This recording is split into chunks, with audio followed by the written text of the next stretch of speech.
Mateus capítulo 24, versículos 4 e 5. Ouçam o que diz. E ele lhes respondeu: vede que ninguém vos engane, porque virão muitos em meu nome, dizendo, eu sou o Cristo, e enganarão a muitos. Veja ainda o versículo de número 24, do mesmo capítulo. Porque surgirão falsos cristos e falsos profetas, operando grandes sinais e prodígios para enganar, se possível, os próprios eleitos. Amém. Podeis sentar.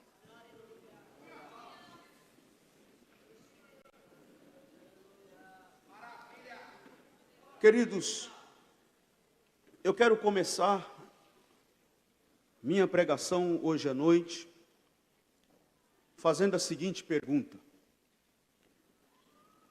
é possível que se tenha uma pregação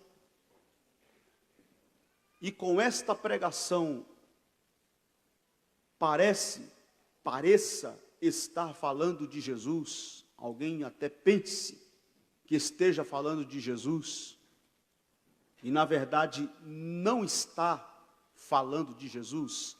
É possível uma pregação que parece estar falando de Jesus, mas não está falando de Jesus? É possível? Sim. É possível. É possível que se tenha uma mensagem. É possível que se tenha uma pregação que tenha a aparência, até parece ser piedosa,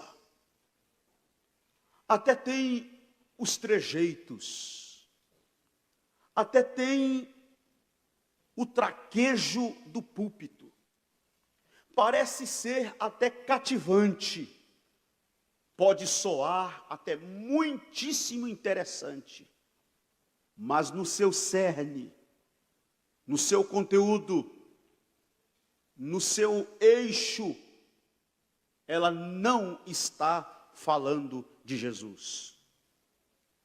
É possível que nos púlpitos de algumas igrejas neste país, alguns líderes religiosos, alguns pregadores, alguns pastores estão equivocados com a pregação do Evangelho, a ponto de estarem falando de outra pessoa que não é o Cristo.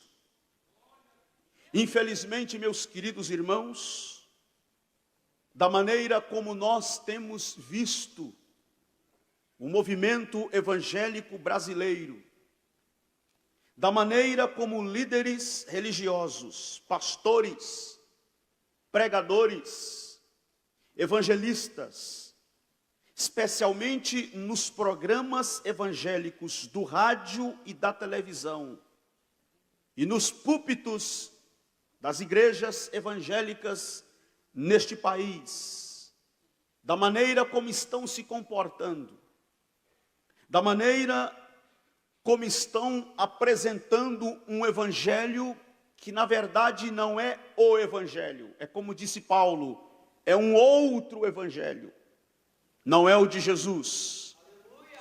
Da maneira como nós estamos vendo o movimento evangélico caminhando, a pergunta que eu quero fazer para nós hoje à noite é a seguinte: será que nós estamos perdendo Jesus de vista? Será que nós estamos perdendo Jesus porque em muitos lugares ele já não é mais o centro? Na maioria das mensagens que nós estamos ouvindo hoje, o centro já não é mais Jesus. As mensagens estão deixando de ser cristocêntricas para serem antropocêntricas. O centro é o próprio homem. Os cânticos que estamos ouvindo, A maioria dos cânticos, das músicas que estamos cantando em nossas reuniões, estão deixando de ser cristocêntrica para também serem antropocêntrica. São músicas que amassageiam o ego. São músicas, são cânticos que prometem bênçãos, milagres, que prometem vingança, que prometem que a roda gigante vai girar, quem está embaixo vai para cima, e o inimigo vai ver isso e vai ver aquilo, e não falam mais de Jesus. Jesus já não é mais o tema principal, e Jesus já não é mais o cerne, o centro, o eixo da pregação em muitos lugares. Lamentavelmente, não é só a mensagem que está ganhando um outro tom. Alguns líderes religiosos, alguns pregadores, que se dizem pregadores do Evangelho, também estão adotando um outro comportamento. Porque como se não bastassem negligenciar o pão sadio, o pão que promove crescimento espiritual, como se não bastasse negligenciar o alimento de Deus para o povo, muitos líderes religiosos estão deixando de ser propagadores do Evangelho para serem garotos propaganda. Infelizmente, os nossos pregadores estão deixando de ser pregadores do Evangelho para serem coaches da fé. Infelizmente, nós estamos assistindo um cenário triste, um cenário tenebroso. Você me diz, pregador, você veio aqui criticar o que está acontecendo? Sim, eu vim criticar o movimento evangélico brasileiro. Mas você veio aqui para dizer que está errado? Sim, eu vim aqui para dizer que está errado. Mas você veio aqui para dizer que isso não é avivamento? É, eu vim aqui para dizer que isso não é avivamento. Avivamento não é show. Avivamento não é espetáculo. Avivamento não é esse movimento esquisito, horroroso, banalizado, vulgarizado que está acontecendo neste país. Aliás, eu desafio hoje de madrugada, eu desafio no bom sentido da palavra, que avivamento é esse que dizem que o Brasil está vivendo? Que eu pergunto, qual avivamento o Brasil está vivendo? Me dá o endereço que eu quero ir lá. Qual avivamento? Qual avivamento? A crise política continua em alta. Que avivamento é esse? Se a pedofilia continua aumentando, se os índices de divórcio e adultério é alarmante na igreja, inclusive. Que avivamento é esse? Se os escândalos estão se avolumando, inclusive entre igrejas evangélicas nesta nação. Que avivamento é este? Que as corrupções estão nas altas rodas do governo e estão nos púlpitos das igrejas neste país. De qual avivamento nós estamos falando? Se os nossos velhinhos estão morrendo na fila da Previdência, o crack está acabando com os nossos jovens, as favelas estão se multiplicando neste país, o Brasil vai de mal a pior. De qual avivamento nós estamos falando? Se você lê a Bíblia, do Gênesis ao Apocalipse, todos os avivamentos, tanto no Antigo como no Novo Testamento, e todos os avivamentos na história, na Inglaterra, na Europa inteira, nos Estados Unidos, toda a história dos avivamentos que você lê, da história, se você ler com muita atenção, você vai ver que o avivamento empurrou a igreja porta fora, que o avivamento colocou homens e mulheres a dar cara a tapa, que o avivamento colocou homens e mulheres de joelho aos pés da cruz, que o avivamento provocou mudanças revolucionárias, politicamente falando, socialmente falando, culturalmente falando e espiritualmente falando. O avivamento de John Wesley na Inglaterra influenciou até nas leis da Inglaterra. O avivamento de Charles Finney nos Estados Unidos influenciou até nas políticas norte-americanas.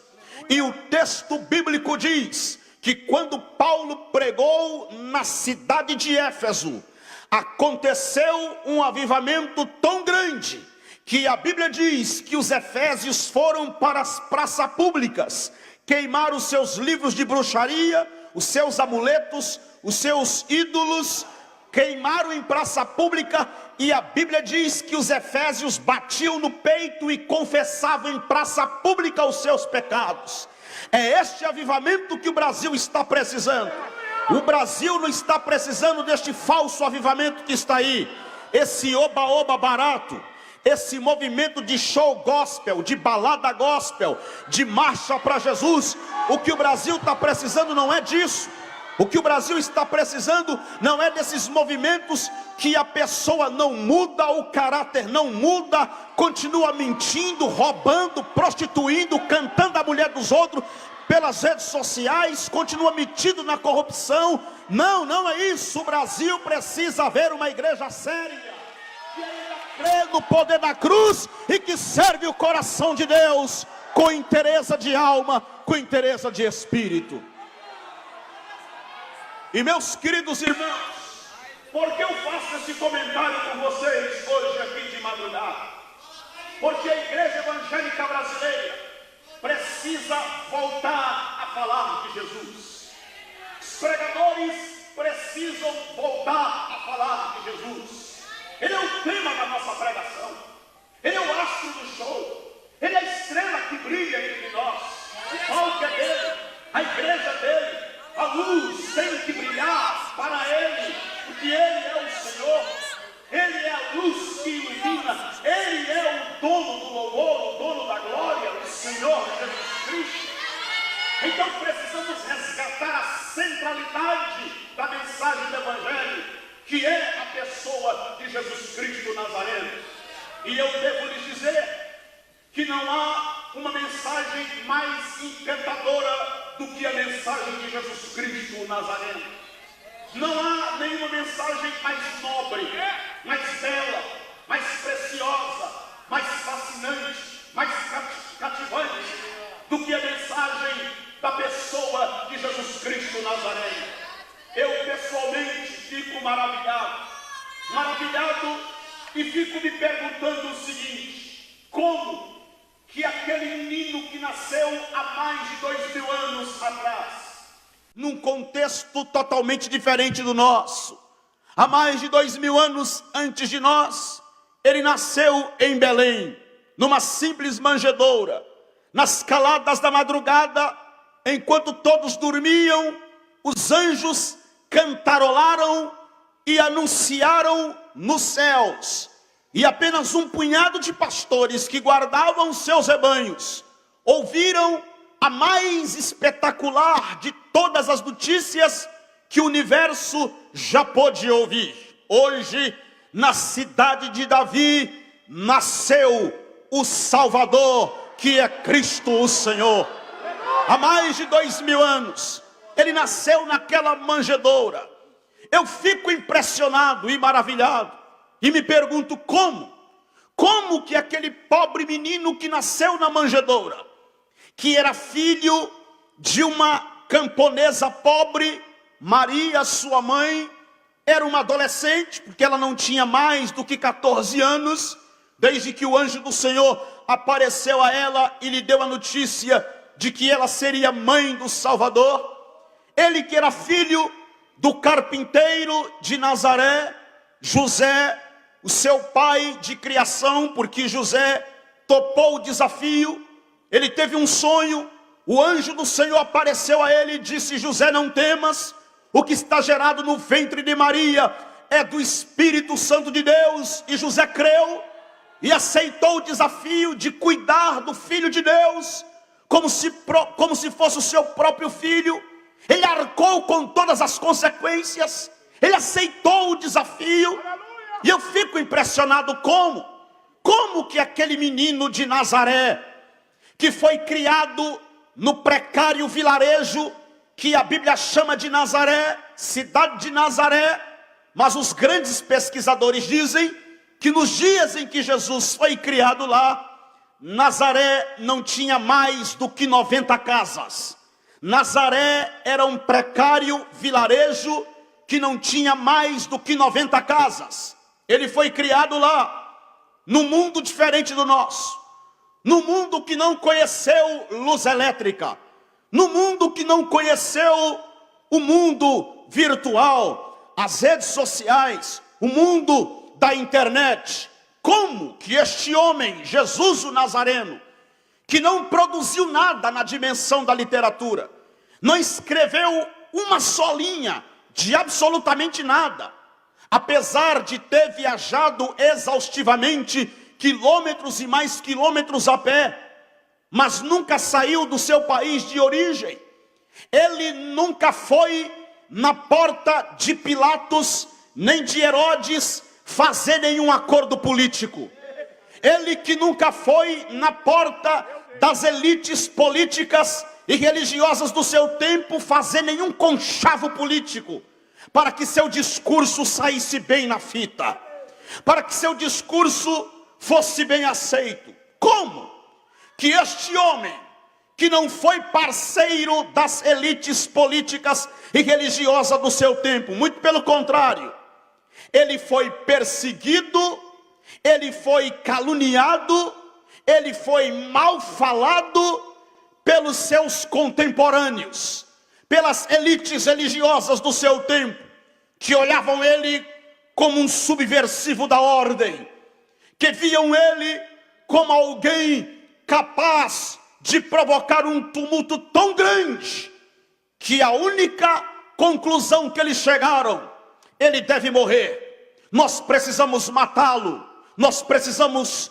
tirá-lo de entre nós. Que homem é este? Que Jesus é esse? Que história tão extraordinária é esta? De um homem que viveu há mais de 2000 anos antes de nós. E ele teve a capacidade de varar décadas, séculos e milênios. E mais de 2000 anos já se foram. E nós estamos hoje, nesta madrugada, aqui reunidos em seu nome, falando em seu nome e dando glória ao seu nome. Eu fico maravilhado com Jesus Cristo Nazareno e fico me questionando: como? Que homem é este? Que homem tão extraordinário é este? Que já se foram mais de 2000 anos e ainda hoje ele é tema de debates nas universidades. Teólogos, filósofos, ateus estão discutindo ainda a respeito dele. Que homem é este? Que nas prateleiras das livrarias, que nas prateleiras das mais famosas bibliotecas em redor do mundo, os livros ainda falam dele. Aliás, cabe ressaltar que os livros, ele, Jesus, dividiu a história entre o antes e o depois. E quando você abre os livros, nos livros estão a sigla AC, antes de Cristo, e DC, depois de Cristo. Não existe a sigla AK, antes de Karl Marx, nem DK, depois de Karl Marx, AP, antes de Paulo, DP, depois de Paulo, AM, antes de Maria, DM, depois de Maria. Nós compreendemos e cremos por A mais B, que não é Paulo, nem Maria, nem Catimbó, nem Ergue, nem Umbanda, nem Quimbanda, nem Zoroastro, nem Orfeu, nem Buda, nem Maomé, mas Jesus Cristo, o Senhor, ele foi o único que dividiu a história entre o antes e o depois. Que homem é este? Que personagem encantador é este Jesus Cristo Nazareno? Que já se foram mais de 2000 anos.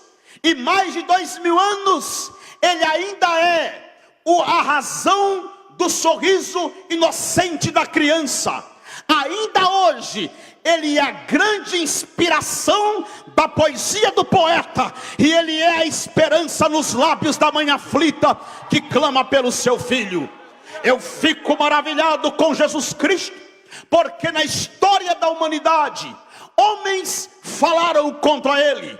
Voltaire teve a audácia de dizer: não vai 100 anos e a Bíblia vai virar uma mera peça de museu, e Jesus não vai ser mais lembrado dentre os homens. E por que não citar o John Lennon, que disse o seguinte: não, nós teremos mais seguidores do que Jesus e seremos mais populares do que Jesus Cristo.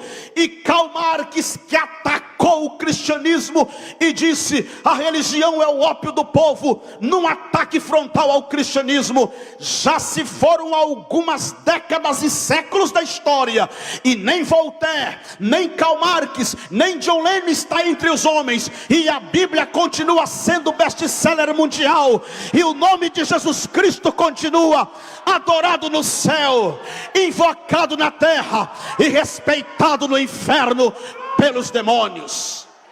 Que homem é este? Jesus Cristo Nazareno, que dividiu a história entre o antes e o depois. Quem é ele? Que homem extraordinário é este? Que personagem fantástico, maravilhoso, cativante, poderoso é este? Não há nenhum líder na história das religiões que possa ser comparado a Jesus Cristo de Nazaré. Ele é incomparável, ele é inigualável, ele é sem comparação. Eu admiro a história de Martin Luther King, eu admiro a história de Nelson Mandela, eu gosto de ouvir falar sobre Mahatma Gandhi, eu gosto de conhecer a história de grandes oradores como John Kennedy, Ronald Reagan, Martin Luther King, mas nunca se levantou um só homem que tenha jamais falado como Jesus Cristo de Nazaré falou. Agora ouçam-me, meus queridos, o que me chama a atenção no texto que eu li para vocês hoje de madrugada é que, apesar de todo este encanto, apesar de toda esta beleza na vida de Jesus, na pessoa de Jesus, na mensagem de Jesus, mas algo me deixa preocupado. Qual seja? É que passaram-se mais de 2000 anos, sua mensagem continua encantadora, sua mensagem continua maravilhosa, sua mensagem continua nobre, continua excelente, mas infelizmente algumas igrejas, alguns líderes, alguns pregadores têm mudado o tom da mensagem, têm adotado uma pregação que é anticristã, uma mensagem anticristo. Você está pensando que anticristo na Bíblia tem a ver só com aquele líder político que está na conta da escatologia futurista e que ele vai governar o mundo e vai implantar um sistema de paz mundial e vai equilibrar toda a economia mundial, um plano de governo que vai equilibrar as políticas e as economias mundiais? Não, anticristo na Bíblia não é só esse líder político que está na conta da escatologia futurista. Anticristo na Bíblia pode ser qualquer pastor. Anticristo na Bíblia pode ser qualquer líder religioso, qualquer pregador, qualquer igreja, qualquer crente que se atreva a pregar uma mensagem que não tenha vínculo com o Calvário. Qualquer um que se atreva a pregar uma mensagem que não tenha conexão com o Cristo ressurreto, que não tenha vínculo com a cruz do Cristo ressurreto, este é o anticristo. Você me diz: pastor Nilson, o senhor não está sendo um tanto quanto radical? Não, porque esta fala não é minha. Eu estou apenas reproduzindo a fala de alguém que já falou isto aqui antes de mim. Quer ver quem? Abra sua Bíblia comigo. Primeira epístola do apóstolo João. Foi ele quem disse. Primeira epístola do apóstolo João, capítulo de número 2, versículo de número 18. Ouçam o que diz João: filhinhos, é já a última hora. E como ouvistes que vem o anticristo. Olha o que ele diz: como ouvistes que vem o anticristo, o artigo definido. Ele está se referindo a este líder político que na escatologia futurista vai governar o mundo. João diz: como ouvistes que vem este, o anticristo. Agora olha como ele diz: também agora muitos anticristos têm surgido, pelo que conhecemos que é já a última hora. Agora vejam o que João diz no versículo de número 22. Quem é o mentiroso, senão aquele que nega que Jesus é o Cristo? Este é o anticristo, responde João, o que nega o Pai e o Filho. Todo aquele que nega o Filho, este não tem o Pai. Aquele que confessa o Filho, tem igualmente o Pai. Então vejam, já se foram mais de 2000 anos, porque João escreveu isso aqui lá no primeiro século ainda. E vejam, lá no primeiro século, lá no finalzinho do primeiro século, João já estava testemunhando, João já estava advertindo a igreja, João já estava exortando a igreja: olha, vem o anticristo, mas não se enganem, agora já muitos anticristos têm surgido. E porque muitos anticristos têm surgido, nós então podemos entender que é já a última hora. Imagine se João vivesse hoje, e se João fosse escrever isso aqui que ele escreveu há 2000 anos, João fosse escrever hoje. Imagine se João desse uma passeada em São Paulo, se João desse uma andada no Brasil, e visse o movimento evangélico brasileiro, e visse pregadores pregando superstição em cima do púlpito, e visse pregadores invalidando a mensagem da cruz nos púlpitos, e visse bispos, apóstolos nos programas de rádio e de televisão, vendendo copo com água ungida, vendendo lenço ungido, vendendo sal grosso, negando a mensagem e a eficácia do sacrifício de Jesus Cristo na cruz do Calvário. João deixa muito claro, e o que é que ele está dizendo? Todo aquele que nega o Filho, nega também o Pai. Se a tua mensagem, se a minha mensagem, se a nossa pregação é uma controvérsia da mensagem de Jesus, se a minha pregação é uma negação daquilo que Jesus falou, se a minha pregação é contrária àquilo que está no Evangelho de Jesus Cristo, com certeza a minha pregação é uma pregação anticristã, e eu estarei assumindo o comportamento do anticristo, porque estou pregando uma mensagem sim, que não é a mensagem do Cristo ressurreto. O apóstolo São Paulo, escrevendo aos Filipenses, capítulo de número 3, Paulo disse aos Filipenses o seguinte: eu já escrevi para vocês algumas vezes, e escrevo outra vez agora chorando,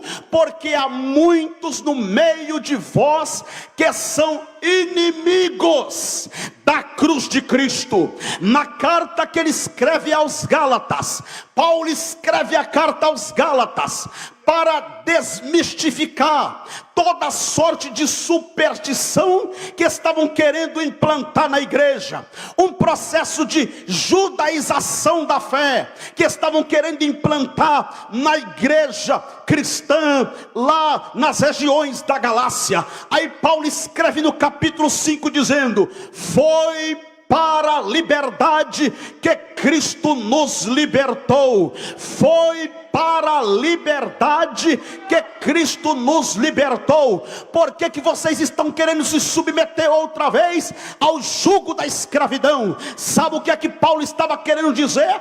Tanto na carta aos Gálatas, quanto na carta aos Filipenses, quando ele chama de inimigos da cruz, Paulo está dizendo o seguinte: qualquer coisa que você quiser somar à cruz do Calvário, você não está diminuindo a cruz, você está invalidando a cruz do Calvário. Quer ver? Se você falar assim: cruz mais lenço ungido é igual a zero. Você está negando a cruz. Cruz mais campanha das 7 sexta-feira para quebrar maldição é igual a zero. Você está negando a cruz. Cruz mais a campanha dos 12 bispos ou dos 340 pastores é igual a zero. Você está invalidando a cruz. Cruz mais o sal grosso é igual a zero. Você está negando a cruz. Cruz mais a quebra do mal olhado, a quebra do encosto, o desencapetamento total. Como tinha uma igreja lá vendendo uma proposta de desencapetamento total, é igual a zero. Você está invalidando a cruz. Queridos irmãos e irmãs que me ouvem hoje de madrugada, não há nada mais a ser acrescentado à cruz. A cruz foi completa. O sacrifício de Jesus Cristo na cruz foi completo. Não há nada mais a ser feito. A sua dívida foi paga. A nossa dívida foi paga. Cristo consumou na cruz e nós podemos cantar liberdade pelo sacrifício de Jesus Cristo na cruz do Calvário. Louvado seja o seu nome. Então qualquer pregador que tenha uma mensagem que seja uma negação da mensagem de Jesus, este é o anticristo. Agora deixa eu falar rapidamente aqui para vocês. Eu pontuei aqui, eu marquei aqui 3 pontos, 3 mensagens aqui que nós precisamos prestar atenção. 3 mensagens básicas que nós precisamos prestar atenção para não cairmos na tentação, para não cairmos no erro de pensar que está pregando a mensagem de Jesus e na verdade não está. 3, é claro que não se limita a estas 3. O leque é grande, as opções, ou seja, o caminho é vasto, o caminho é amplo, o caminho é longo a ser trilhado aí, mas é apenas para lançar luz, apenas para dar uma direção para nós. Vejamos quais são estes pontos, ou quais são estas mensagens que nós precisamos prestar atenção. Vejam bem, em primeiro lugar, se nós pregarmos salvação pelas obras, se nós pregarmos salvação pelas obras, nós não estamos falando de Jesus. Abra sua Bíblia comigo, na carta que o apóstolo Paulo escreveu aos Efésios. Carta do apóstolo Paulo aos Efésios. Vejam o que diz o apóstolo Paulo na carta aos Efésios, capítulo de número 2, versículo de número 8. Porque pela graça sois salvos, mediante a fé, e isto não vem de vós, é dom de Deus, e não vem de obras, para que ninguém se glorie. Simplesmente nós temos esta expressão do apóstolo Paulo: a salvação é pela graça, por meio da fé, não vem das obras, e não vem de vós, é dom de Deus. Meus queridos irmãos, o texto que eu li para vocês aqui de Mateus, é a fala do próprio Jesus, quando ele disse: olha, virão muitos em meu nome, eles vão dizer: sou eu sou o Cristo, venham a mim, aceite-me, recebam a minha pregação, recebam a minha proposta. O próprio Jesus advertiu dizendo: prestem bem atenção, fiquem bem atentos, porque surgirão falsos cristos e se intitularão dizendo: sou eu o Cristo. E esta é a mensagem deles. Mas o apóstolo Paulo está quebrando tudo isso aqui, dizendo o seguinte: não é pelas obras, não, é pela graça, por meio da fé. Isto não vem de vós, é dom de Deus. Meus queridos irmãos e irmãs, eu acabei de mencionar para vocês que Jesus foi à cruz do Calvário.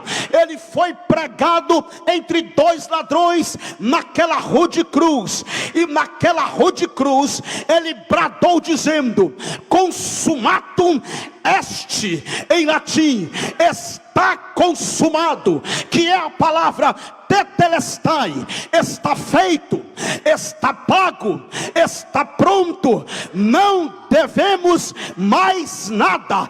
Você me pergunta hoje à noite: o que é que eu faço para me salvar? Eu te respondo: nada, nada a ser feito pela sua salvação. Mas pastor, eu não tenho que pagar promessa? Não. Eu não tenho que pagar o preço? Não. Mas pastor, eu não tenho que fazer campanha? Não. Mas pastor, para eu ser salvo, eu não tenho que praticar a campanha de descarrego? Não. Mas eu não preciso estourar pipoca? Não.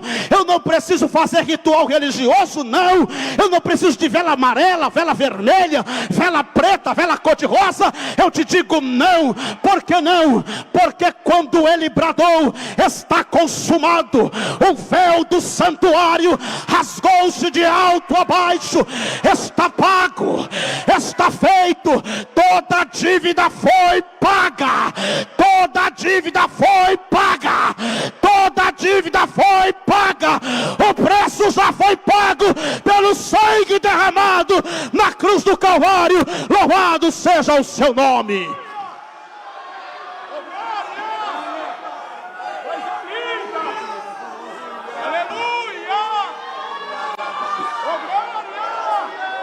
Sabe qual é o problema, meus queridos irmãos?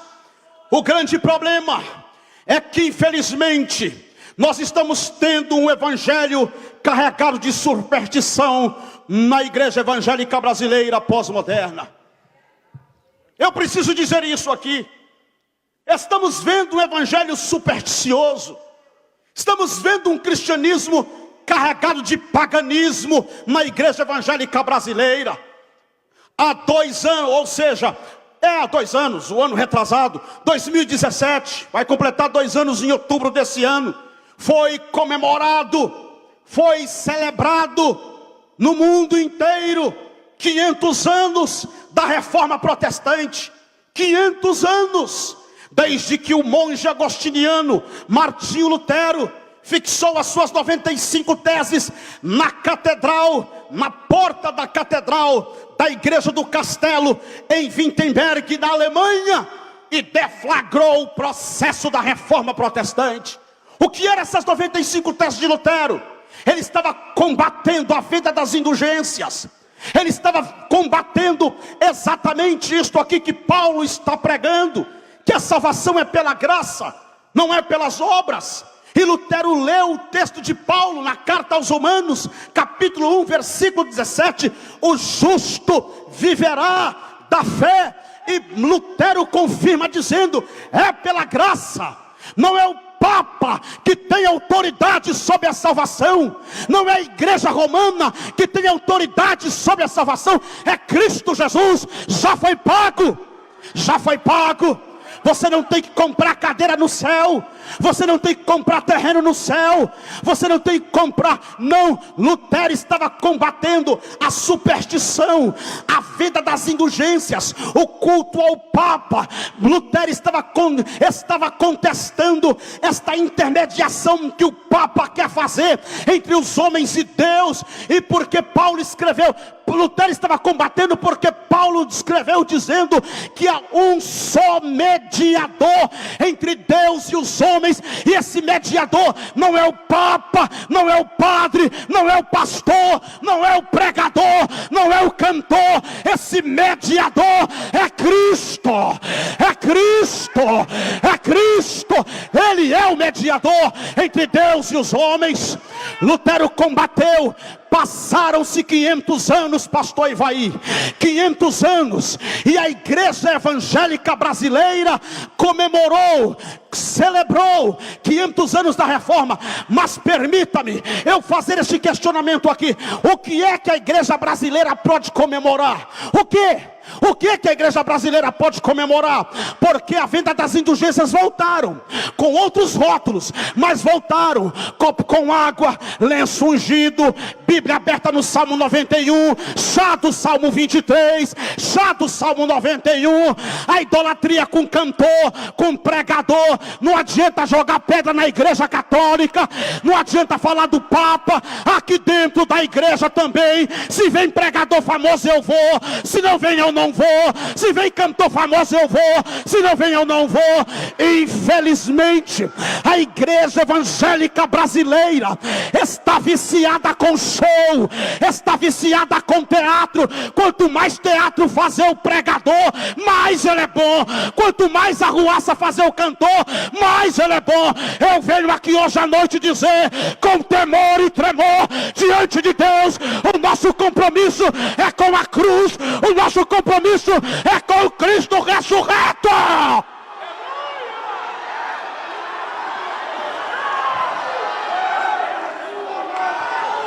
500 anos depois, se Lutero visse o que está acontecendo na igreja evangélica brasileira, ele revirava no túmulo. Se ele viesse aqui, o que vocês fizeram? Eu combati há 500 anos, eu estava combatendo isso. Veja que a igreja, nós estamos num ambiente pós-moderno, mas a igreja quer voltar ao medieval. Nós estamos na pós-modernidade e a igreja quer voltar na Idade Média. Porque vender indulgências era na Idade Média. Copo com água, lenço ungido, era Idade Média isso aí. Essas bruxarias que estão acontecendo aí em cultos que se diz evangélico, isso era Idade Média. Essas pragas que estão jogando, sabe, joga praga, eu vou te amaldiçoar, não, olha aqui, ungido de Deus, não toca não, eu vou te jogar uma praga, porque o gigante, porque o demônio, porque bola de fogo não sei de onde. Isso é Idade Média, isso aí. A igreja na pós-modernidade, com a cabeça medieval. E Paulo, é por isso que eu gosto de Paulo. Depois de Jesus na Bíblia, eu sou Paulo. Não sei qual personagem você gosta, eu Paulo. Depois de Jesus é Paulo. Paulo estava lá no século I. Lutero é pelo menos 16 séculos depois de Paulo. Paulo está lá atrás, 1500 anos antes. Pois Paulo, 1500 anos antes, já estava com a cabeça pós-moderna. A igreja pós-moderna quer ser medieval. E Paulo lá no primeiro século já tinha a cabeça pós-moderna. Não pode parar com isso. É pela graça que sois salvos. Por meio da fé. Isso não vem de vós. É dom de Deus. E não vem das obras para que ninguém se glorie. Se pregarmos salvação pelas obras, nós não estamos falando de Jesus. Mas vamos adiante. Segundo lugar, se nós não pregarmos a mensagem da cruz, nós não estamos falando de Jesus.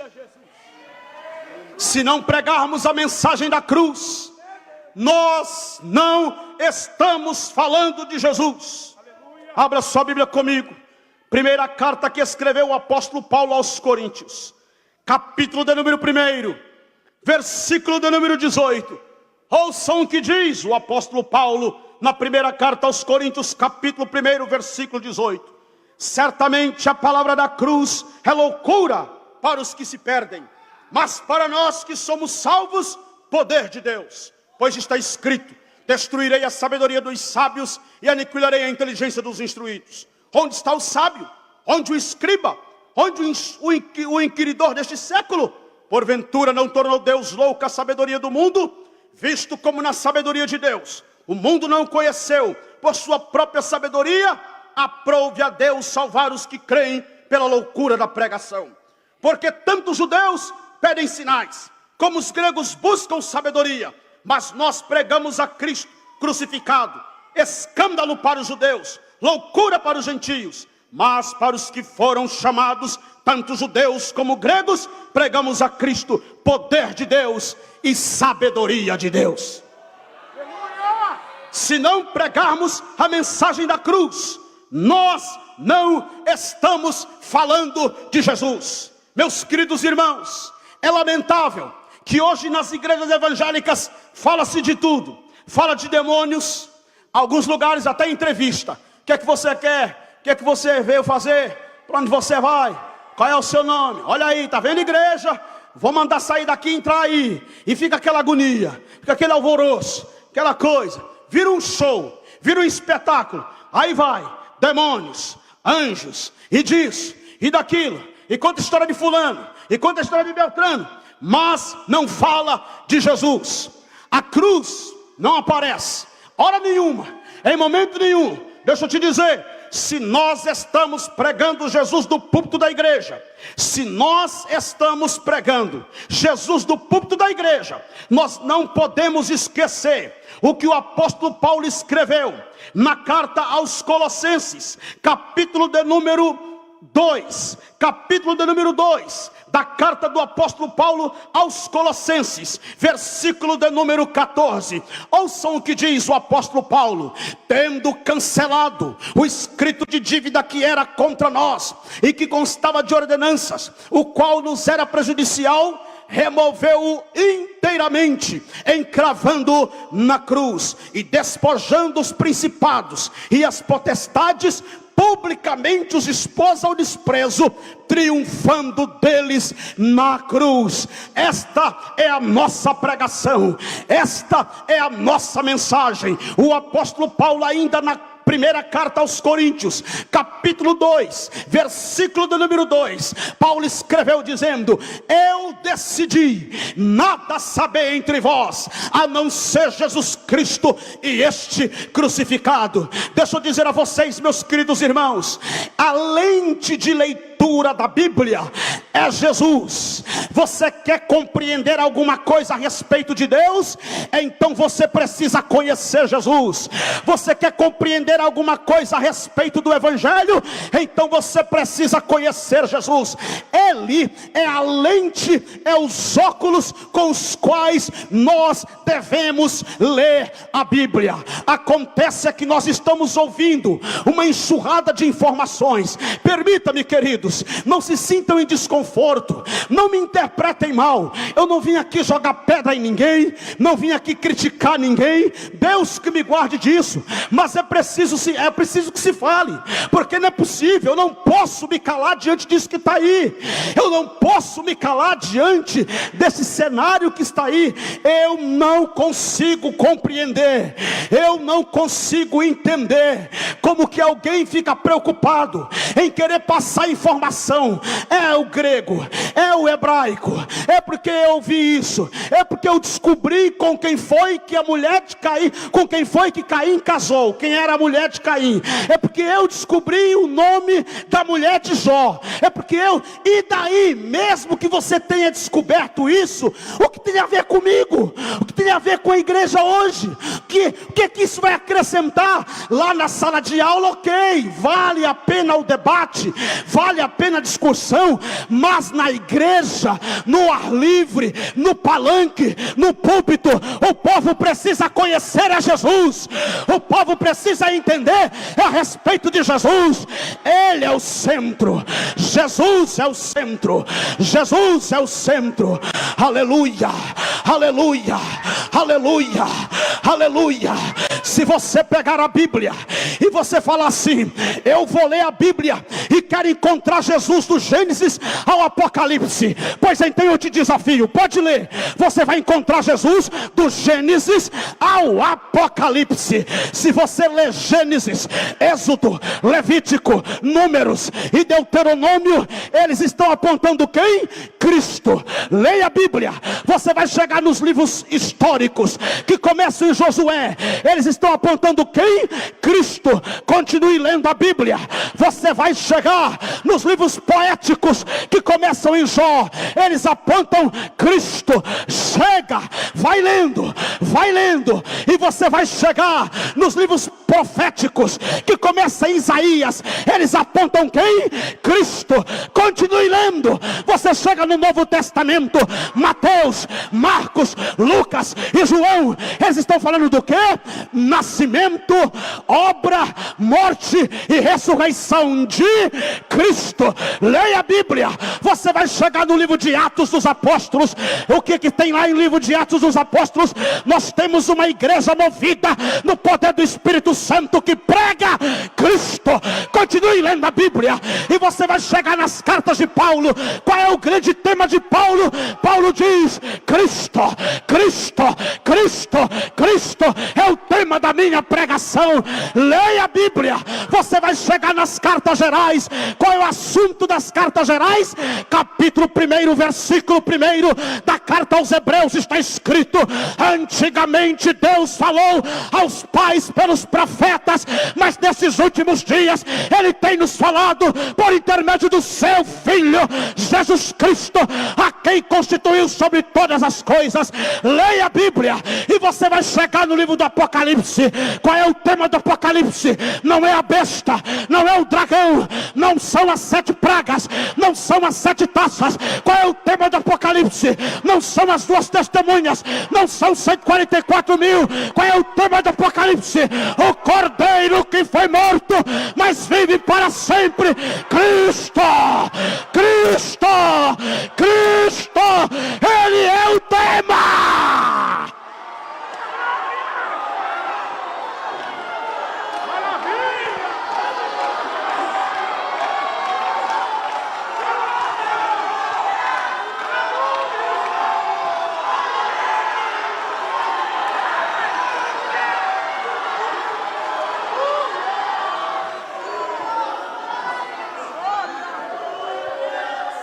Diz a história que um jovem pregador estava pregando. Na sua retaguarda, um velho pregador, conhecido como príncipe dos pregadores, Charles Spurgeon. Quando o rapaz terminou a pregação, chegou no velho pregador e perguntou: e aí, como foi meu sermão? Charles Spurgeon respondeu: muito pobre. Pobre? Pobre. Mas a minha mensagem teve começo, meio e fim. Eu estruturei, muito bem estruturada. Dividi os pontos, argumentei cada ponto, teve conclusão. Qual é o problema? Charles Spurgeon disse: sim, teve começo, meio e fim, bem estruturada. Você argumentou cada ponto, teve conclusão. Mas você não falou de Jesus. O jovem pregador olhou e disse: eu fui fiel ao texto. Olha o argumento dele. Eu fui fiel ao texto. A gente não tem que falar de Jesus se o texto não está falando de Jesus. A gente tem que falar o que está no texto. E o texto que eu preguei não estava falando de Jesus. E eu fui fiel ao texto. Charles Spurgeon olhou para o rapaz e disse: moço, você não sabe que aqui na Inglaterra, de cada cidade, de cada vilarejo, de cada povoado, de cada aldeia, tem uma estrada que dá em Londres? O rapaz disse: sim, sei. Pois assim é a Bíblia. Do Gênesis ao Apocalipse, todo texto tem uma estrada que dá em Jesus.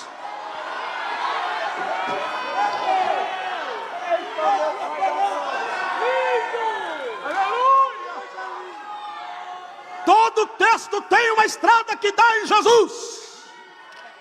Qual é a sua desculpa, pregador? Qual é a sua desculpa, cantor? Qual é a sua desculpa, pastor, para não falar de Jesus? Todo texto tem uma estrada que dá em Jesus.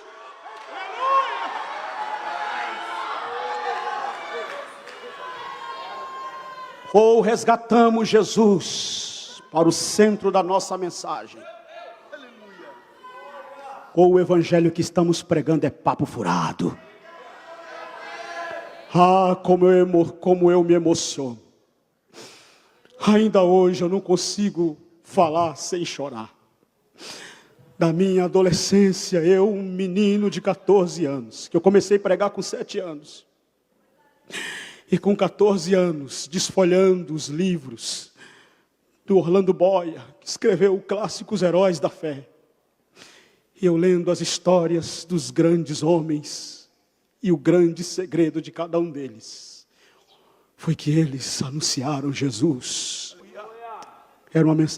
Eram pregadores simples, mensagens simples, sem muita elaboração teológica, embora eram grandes teólogos, como Jonathan Edwards, por exemplo, um grande teólogo. O próprio Charles Spurgeon, que eu acabei de mencionar, John Wesley, eram grandes teólogos, mas as suas mensagens não tinham grandes elaborações, eram mensagens simples sem ser simplistas, eram profundas e acertavam o coração dos ouvintes, porque a mensagem era Jesus, Jesus, Jesus, Jesus.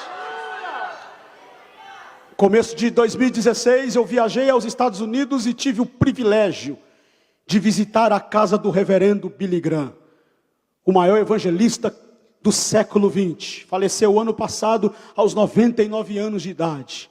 Que coisa extraordinária.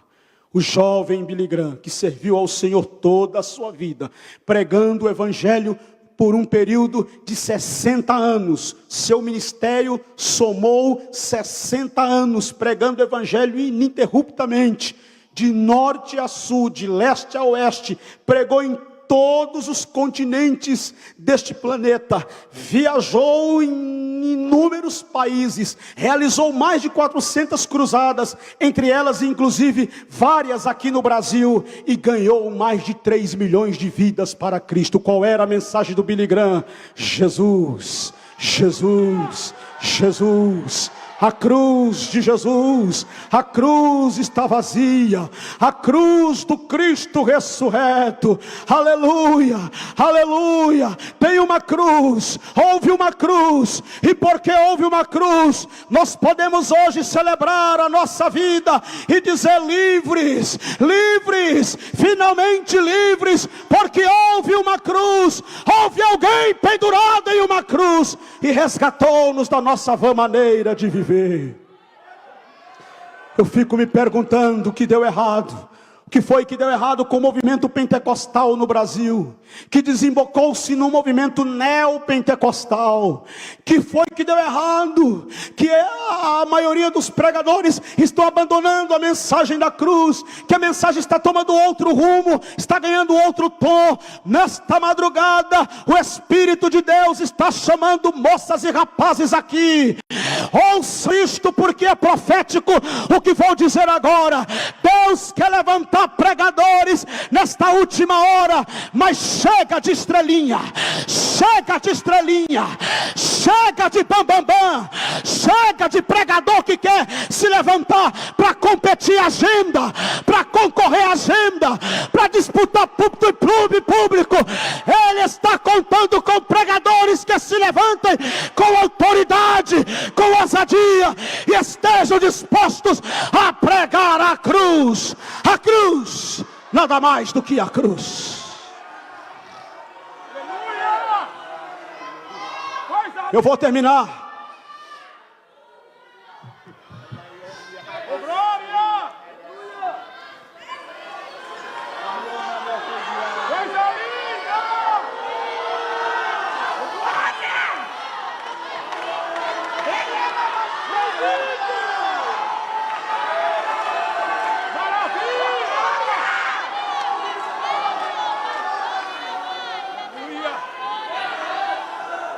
Três, se nós não pregarmos a doutrina da ressurreição, queria pedir para o irmão melhorar para mim aqui o retorno, que a gente vai falando, aí vai cansando um pouco, e cansa também o microfone, o próprio microfone cansa, né? Aí ele vai, me ajuda aí, querido. Se não pregarmos a doutrina da ressurreição, não estamos falando de Jesus. Aleluia. Se nós não pregarmos a doutrina da ressurreição, não estamos falando de Jesus. Querido, sabe uma coisa que me deixa triste? Triste. Pouco ou quase nada se fala da ressurreição. Um tema caríssimo no cristianismo, ressurreição. E quando é no culto da ceia, da Santa Ceia, é ceia. Irmão, olha para mim, jovem, olha para mim. Ceia, Santa Ceia. O cara está pregando de José.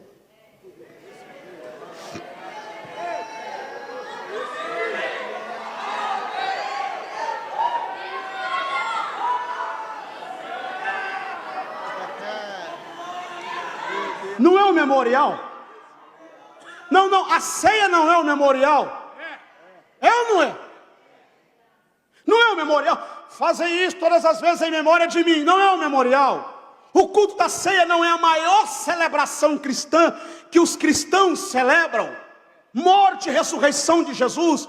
Tomamos o cálice, partimos o pão, ceamos. O que está falando? Mas pregador, você está batendo muito nessa tecla. O que você tem a ver? O que você tem contra pregar sobre José? Pregar sobre os personagens do Antigo Testamento? Nada, não tenho nada contra. Desde que desemboque em Jesus, irmão. Ah, pregador, eu estou falando de José. Se vira, coloca Jesus aí no meio. Ah, eu estou falando de Jesus. Se vira, coloca Jesus aí no meio. Ele é o centro. Jesus é o centro. Aleluia.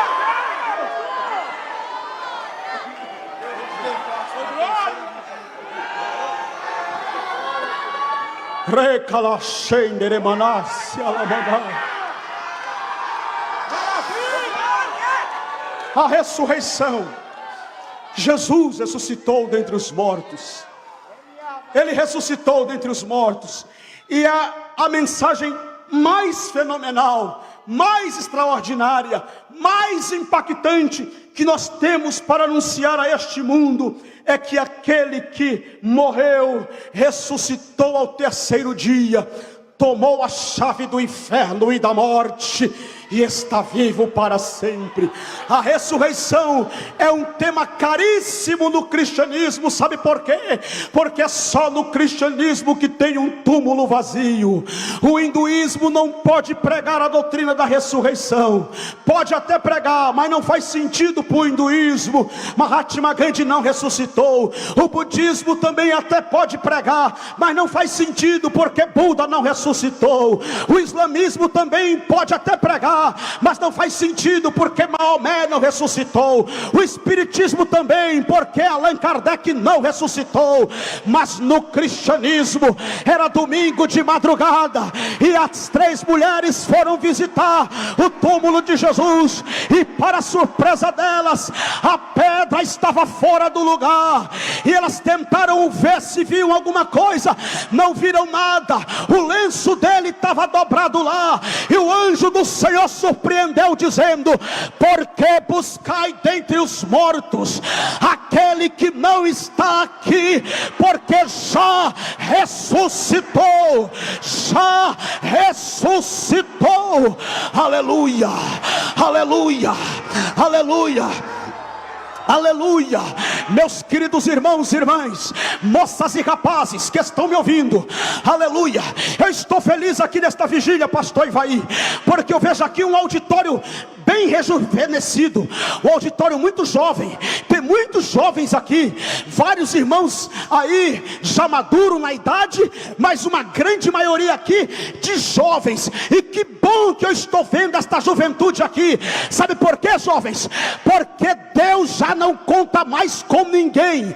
Nesta última hora da igreja, Ele está contando com você agora, com você agora, porque muitos estão se vendendo, estão negociando o evangelho, mas Ele te trouxe aqui hoje à noite para te dizer assim: a mensagem é essa, não muda o discurso, e prega o evangelho da cruz de Jesus Cristo. Aleluia, aleluia, aleluia, aleluia, aleluia. Deixa eu dizer a vocês, eu estou caminhando para o encerramento já.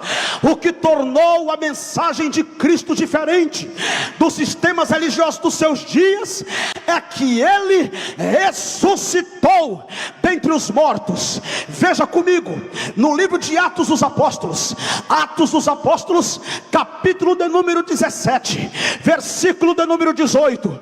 Ouçam o que diz: e alguns dos filósofos epicureus e estoicos contendiam com ele, havendo quem perguntasse: que quer dizer esse tagarela?